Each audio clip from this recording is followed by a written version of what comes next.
The first rule, which is kind of a comical rule, is stand up straight with your shoulders back. You want to present yourself to the world in a manner that doesn't disgrace you in some sense. That might be a good way to think about it. And you don't want to disgrace yourself, because the consequence of disgrace is emotional dysregulation, more pain, less positive emotion. And so the best way to present yourself is to stand up forthrightly and to stretch out, and to occupy some space, and to you make yourself sort of vulnerable by doing that, because you open up the front of your body, right? But it's a sign of confidence, and that way people are most likely to give you the benefit of the doubt. And that's a good way to start regulating your mood. But not only does it directly regulate your mood to stand up, because it's so tightly associated, like postural flexion is associated with serotonin and emotional regulation, but also because if you straighten up and you present yourself in that manner, then other people are more likely to take you seriously. And that's another way that you can at least give yourself the bloody benefit of the doubt, right? And confront the world in a courageous manner. And that's a really good way of figuring out how to establish yourself in multiple competence hierarchies, because one of the general rules of thumb about how to be successful is to confront things that frighten you forthrightly and with courage. And that's kind of a universal strategy for success. Rule number 2 is treat yourself like you're someone that you care about.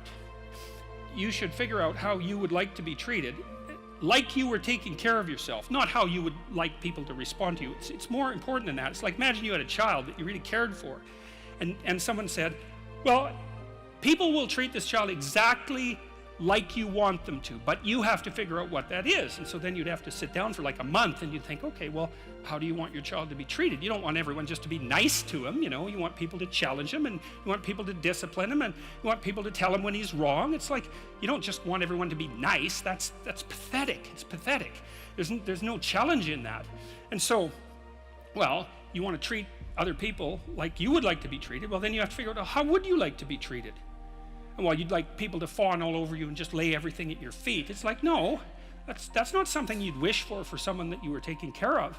And then there's an additional problem, which is it's often the case that people will treat other people better than they treat themselves.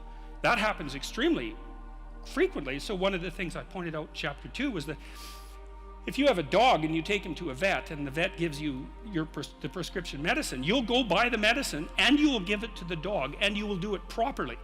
But if you go yourself to a doctor and you get a prescription, there's a 30% chance you won't even pick up the medication. And if you do, there's a 50% chance that you won't administer it to yourself properly.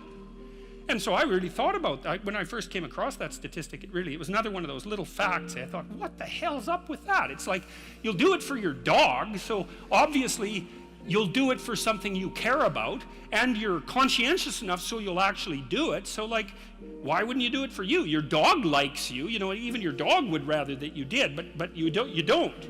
And it's actually one of the reasons that modern medicine doesn't work nearly as well as it could, because people just don't take their medication. And it's not only because they don't take care of themselves. There's some skepticism about doctors, but you could be just as skeptical about the vet. In Rule 2, it's a bit of a meditation on why people don't like themselves very much. And I think there's 2 reasons, really. And one is that we're fragile and damageable and imperfect in multiple dimensions all the time. And that often just gets worse. Lots of things get worse as you get old, for example. So it's not necessarily that easy for a self-conscious being who's extraordinarily aware of his or her own fragility, but not just fragility, foolishness and errors. Like, you know yourself better than anyone else knows you, and you might have a certain amount of dislike for someone because of something they did, but you know everything you did. Jesus, that's a drag, man. You have to carry that along behind. It's like, really, I did that, And then, so there's that. It's like you're weak and kind of useless and prone to temptation, and all those things. That just shouldn't be that way. And then you're also capable of pretty vicious acts of malevolence. And so you also know that about yourself. And so it's a real existential question for people. It's like, why the hell should you take care of something as sorry and wretched as you are? And that's really what the chapter is about. It's because the answer in the chapter is, yeah, you know, you're, first of all, yes, you're pretty useless and terrible, but so is everyone else, and that's actually an existential problem, right? And what I mean by that, it's a problem that every human being has always had and always will. So it's not just you, it's a universal problem. And that there's an answer to that, and one of them is to, what does it say? Love the sinner but hate the sin. It's something like that, is that despite the fact that you're not all that you could be, the proper attitude to have towards yourself is the attitude that you would have towards someone that you genuinely cared for. And that it's incumbent on you to act as if you genuinely care for yourself, just like you would act towards someone that you actually cared about, some other person. And so it's a reversal in some sense of the golden rule, right? And it's a discussion of why that's necessary. And also, more than that, it's a discussion of why you have a moral obligation to do that. It's not just that you should because it would be better for you. You actually have a moral obligation to do that, I think, because you make the world a much better place, a much worse place if you don't take care of yourself. So you should bloody well take care of yourself, you know, because, well, that's what the chapter's about. It's partly because you have something valuable to bring into the world. That's the thing about being an individual. It's the thing that Western civilization has always recognized, that as an individual, you have a light that you have to bring into the world, and that if you don't bring it into the world is a dimmer place, and that's a bad thing, because when the world is a dim place, it can get very, very, very dark. And so it's necessary, not just so that you feel better, not just so that you're a #1 lobster, none of those things. You need to take care of yourself because you're in the best position to do that. And it's necessary for you to take care of yourself. Despite the fact that we're mortal and vulnerable and self-conscious and capable, not only capable of doing terrible things, but actually do them. Despite all that, you still have that responsibility. And so I wanted to, you know, hit the question as hard as I can to try to figure out, well, why people are contemptuous of themselves. And there's plenty of reason, that's for sure, but the reasons do not justify the mistreatment of yourself. It's as simple as that. It's not a good strategy. And the next rule is make friends with people who want the best for you. And that's a meditation on my own childhood and adolescence to some degree. I had friends who wanted the best for me and friends who didn't. And, you know, they were friends who,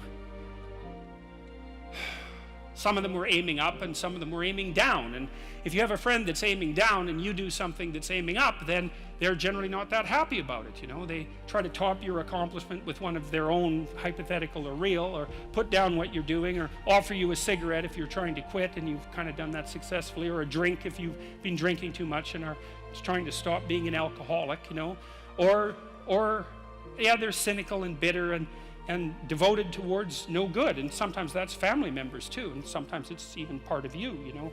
But this chapter is an injunction to people, is like you have an ethical responsibility to take care of yourself, you have an ethical responsibility to surround yourself with people who have the courage and faith and wisdom to wish you well when you've done something good, and to stop you when you're doing something destructive.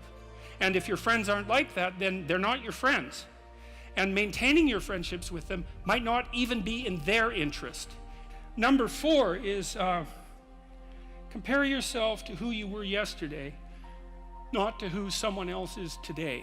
See, I'd been taught as a psychologist that most human characteristics were normally distributed, right? So most people were average and some people were extreme. That's a normal distribution. Intelligence is like that, and height, there's more people of average height than very tall or very short, and weight is like that, and lots of things are normally distributed, and psychologists tend to assume that everything is, but it isn't. Creative products are distributed in a Pareto distribution, and that's a whole different thing, and it's really important to know this. It's another fundamental fact, the knowledge of which can sort of transform the way you conceptualize, let's say, the political landscape. So here's an example of the Pareto distribution. You know, there's a rule of thumb that if you run a company, that 20% of your employees do 80% of the work, or that 20% of your customers are responsible for 80% of your sales, or that 20% of them are responsible for 80% of the customer service calls. Same thing, but that's not exact.